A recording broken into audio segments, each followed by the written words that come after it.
awal 2024 memang menjadi masa yang menantang bagi Indonesia. Pergerakan rupiah cenderung bearish karena DXY yang melambung terdongkrak data tenaga kerja Amerika Serikat yang masih panas. Sebenarnya mata uang Garuda bisa lebih kokoh dengan aliran deras dana asing yang kembali masuk ke tanah air yang mampu memicu apresiasi rupiah. Tapi siapa sangka, Indonesia juga memiliki potensi pundi-pundi devisa yang menumpuk, namun masih belum mendapat perhatian besar yang berasal dari peluang transformasi digital.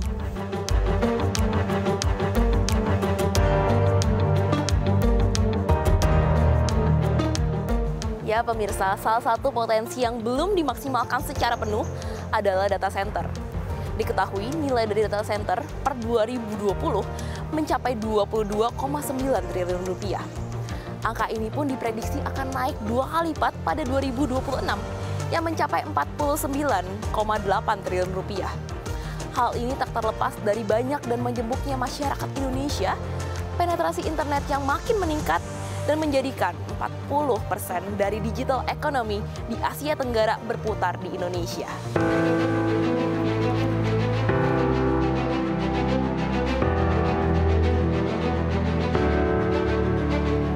Seperti kata pepatah, banyak jalan menuju Roma. Saat ini banyak juga upaya yang dilakukan pemerintah untuk dapat memanfaatkan devisa negara yang masih terkubur ini. Salah satunya melalui perusahaan plat merah Telkom Indonesia, yang saat ini total kapasitas data center Telkom di seluruh Indonesia sudah mencapai angka 42 MW. Dan angka ini akan ditambah menjadi 60 MW pada akhir tahun ini. Namun, Telkom pun berambisi untuk memiliki data center dengan kapasitas hingga 500 MW pada 2030, dan beginilah pernyataan dari Direktur Grup Business Development Telkom, Honesty Bashir. Jadi kita lihat ini opportunity bagi Indonesia, apalagi kita semua kan ngomong digital, jadi bukan masalah kita pingin ngalahin Singapura, enggak, ini masalah opportunity aja. Pasti semua negara itu mereka ingin memiliki sesuatu yang bisa dimonetize. Nah, kita kan memiliki semua nih tadi itu, orang populasinya, digital behavior-nya, itu kan peluang ekonomi dan segala macam. Nah, untuk itu kita perlu berpikir secara strategik. Nah, data center ini adalah salah satu infrastruktur yang memang kita butuhkan. Nah, kenapa kita juga masuk ke sini? Ya tadi itu, satu support Telkom, connectivity lah. Kita kan mulai dari satelit, mulai dari submarine kabelnya, baik yang lokal maupun yang regional, global seperti itu. Belum lagi yang fiber yang ada di dalam. Nah, semua itu kan pengen kita integrasikan. Makanya namanya kan Telkom Data Ecosystem, karena kita pengen mengintegrasikan semua benefit itu buat bisnis Telkom ke depan.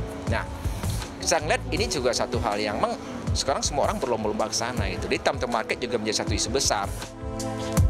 Ambisi ini pun dipenuhi dengan pembangunan data center terbarunya di kawasan ekonomi khusus Batam, tepatnya di Kabil Industrial Estate. Data center ini memiliki kapasitas sekitar 50 MW yang terbagi atas 3 kampus dengan masing-masing kapasitas sebesar 18 MW. Telkom pun menggelontorkan dana investasi sebesar 1,5 hingga 1,6 triliun rupiah untuk data center ini, dan bangunan ini pun diprediksi akan rampung pada kuartal 3 2025 mendatang. Menariknya, data center ini juga bersifat modular. Artinya dapat dilakukan ekspansi berdasarkan kebutuhan bisnis masing-masing klien. Selain itu, 70% dari data center ini dapat digunakan untuk kecerdasan buatan karena menggunakan water cooling, teknologi yang pertama kali dilakukan di data center di dunia. Selain itu, data center yang terbaru ini juga dilengkapi listrik yang berasal dari energi baru terbarukan atau EBT yang dihasilkan dengan kolaborasi bersama perusahaan Medco. Pemilihan Batam sendiri tidak terlepas dari lokasinya yang ditetapkan sebagai kawasan ekonomi khusus, sehingga mendapatkan sejumlah insentif dan keringanan bagi para investor untuk berinvestasi. Kemudian, Batam juga secara letak dekat dengan Singapura yang selama ini menjadi hub data center di Asia Tenggara. Pemirsa, jadi sebagai konteks, Singapura itu pernah melakukan moratorium data center. Artinya, Singapura pernah menghentikan penambahan kapasitas data center di negaranya. Hal ini tidak terlepas dari banyaknya data center yang dibangun di pulau tersebut sehingga mengakibatkan pemborosan listrik. Jadi per 2019 kemarin, kebutuhan listrik untuk data center bisa mencapai 1 gigawatt. Jadi kalau dibayangkan 1 gigawatt itu sebesar apa, per 2027 nanti Singapura tengah mengajukan izin untuk impor listrik dari Indonesia sebesar 1,2 gigawatt untuk menghidupi listrik di negaranya. Jadi bisa bayangkan betapa besar kebutuhan listrik atau beban listrik yang ditanggung oleh Singapura, belum lagi masalah tidak ramah lingkungan dan lain sebagainya. Oleh karena itulah, Singapura sempat menghentikan izin pembuatan data center baru hingga 2022, sebelum akhirnya kembali membuka keran data center, khususnya data center yang ramah lingkungan. Hal itu pun membuat daerah-daerah sekitarnya seperti Batam di Indonesia dan Johor Bahru di Malaysia pun mendapatkan angin segar. Banyak perusahaan yang kemudian mengalihkan investasinya ke dua daerah ekonomi tersebut. Dan berikut ini keterangan dari CEO Nutrodisi, anak usaha Telkom yang bergerak di bisnis data center, Andrew Tonilus Albert. Jadi Batam itu punya keunggulan geografis ya, karena dekat sekali dengan Singapura. Dan di tahun 2019 Batam itu Singapura itu memutuskan bahwa mereka tidak akan menambah lagi besar-besaran untuk data center. Waktu itu di Singapura itu mungkin hampir sekitar 1 gigawatt dan pertumbuhannya luar biasa besar, CAGR-nya itu puluhan persen. Nah, kalau Singapura itu berhenti, kira-kira kemana dia akan lari kan? Jadi dia akan lari ke Batam dan saat ini juga lahir ke Johor kan? Nah, itu yang kita capture. Dan perbedaan Batam dengan Johor itu Batam ini punya domestic driver, jadi kebutuhan domestiknya jauh lebih besar daripada apa yang ada di Johor. Kemudian dilihat dari sisi regulasi dan juga dari sisi insentif, Batam itu banyak sekali keunggulannya karena KEK kan. Nah itu yang menjadi salah satu driver kenapa kita taruh di Batam ya. Dan kita juga begitu masuk ke Batam kita berpartner dengan entitas dari Singapura yaitu Singtel ya. Dan itu jadinya kita kan benar-benar dapat pasarnya dapat semua ini. Itulah driver-driver atau kriteria yang kita lihat dan kita buat keputusan itu. Selain itu, Telkom juga optimistis Batam dapat unggul dari Johor Bahru karena ada sejumlah kekurangan sumber daya di Malaysia seperti air dan listrik.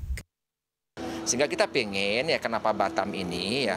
Batam ini kan kawasan ekonomi khusus. Banyak insentif yang diberikan pemerintah, itu akan menjadi benefit kita. Karena memang kita punya pesaing nih, kayak Johor Bahru itu dia memang melakukan hal yang sama. Ada tax insentif, mereka subsidi power. Nah kita lihat Batam ini tidak hanya sekedar Batam, tapi kita jadikan Batam sebagai hub dari digital hub ekonomi Indonesia gitu loh. Ya, kita punya lagi beberapa hal yang mungkin akan jadi diferensiasi kita ke depan, masalah power dan juga masalah water supply. Karena memang kalau kita ngomong AI ke depan, memang membutuhkan satu power, yang kedua memang water cooling itu sendiri yang tadi disampaikan orang mereka akan bergeser dari air cooling menjadikan water cooling. Nah ini kan kita berlimpah nih. Laut segala macam yang berlimpahnya ini kan kita ini kan teknologinya tentu kita nggak sendiri ya karena kita bukan pemain di power, kita bukan pemain di water, kita akan cari partner yang tepat sehingga nanti semuanya bisa kita kolaborasikan sama dan menjadikan Batam sesuai dengan impiannya menjadi digital hub untuk digital ekonomi di Indonesia. Bukan kan itu nggak sustain, mereka punya masalah dengan water supply setahu saya ya kalau nggak salah dan juga power gitu kan. Mungkin in the short term mungkin mereka akan jadi pilihan, tapi ini kan bisnis ini kan nggak bisa jangka pendek ini kan. Data center kan bisnis yang capital insentif, nggak mungkin balik modal jangka pendek. Orang juga berpikir ke depan dan juga nanti dengan AI ya itu butuh banget tuh yang namanya power consumption itu luar biasa. Sama juga water cooling sistemnya. Nah ini yang menurut kita kalau kita untuk ke depan in the long run, Batam tuh lebih punya daya tarik gitu. Untuk AI ya? Untuk AI. Telkom pun mengaku cukup percaya diri untuk menjadi salah satu hub data center di ASEAN. Untuk jangka panjang, Telkom pun berambisi untuk membuat data center hingga 500 gigawatt yang tersebar di seluruh penjuru tanah air, serta Singapura, Vietnam, Thailand, dan Filipina. yang memang orang semua dunia nyari gitu loh. Jadi kita believe, kita confidence banget. Tapi emang kata kuncinya ya kecepatan kita gitu kan. Karena Windows-nya juga nggak lama ya. Semua orang sekarang kayak Indonesia aja lah. Hampir semua pemain global masuk ke Indonesia ada ngomong data center kan. Nah, kita match ya timeline pada saat kita invest dan kapan kita akan memonetize-nya. Jadi kejar-kejaran juga. Tapi menariknya di sana gitu. Dan kita udah terbiasa dengan kompetisi yang seperti itu gitu.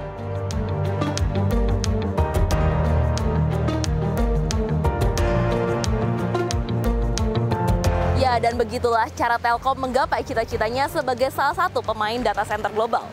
Saat ini saja, kontribusi Telkom terhadap pendapatan negara bukan pajak atau PNBP sudah mencapai 50 triliun rupiah dalam 1 tahun. Lantas bagaimana jika Telkom berhasil menggapai cita-citanya?